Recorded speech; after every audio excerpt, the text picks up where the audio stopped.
Hey team, got a bit of a slow week here, just waiting for a big job to kick in, so I got the boys busy at my place, and we are building all sorts of weird stuff. And trust me, we know, it's all built wrong.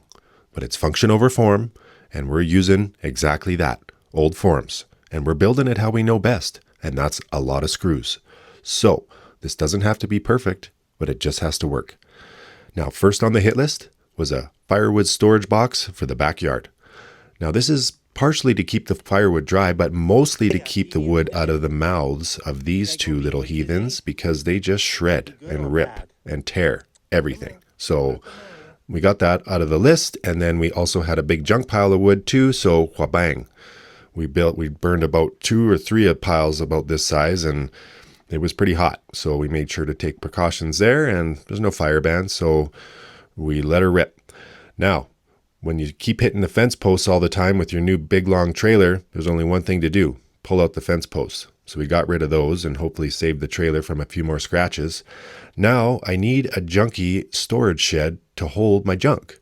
So I know a lot of you can relate to this, but there's just some stuff that can't be inside, but it can't be outside in the rain either. So I had a bunch of timbers and concrete forms laying around, so away we go.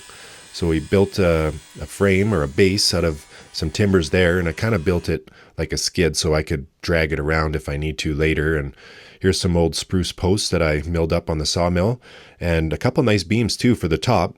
And again, we're not building this correctly. Well, I know how the rafters should go, but ain't nobody got time for that.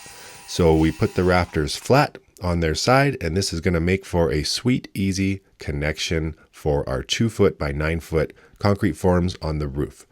Now, yeah, the snow load might push a little bit, it might bow, but guys, failure, I can just fix it later. We built it pretty strong. I don't think it's going to come apart. And if it does, there's nothing to be wrecked. Just a lesson to be learned for later. So we did a bit of a board and batten style on the roof. So we ripped 8-inch strips and put those over the seams. And again, lots of screws. Probably should have used nails, whatever.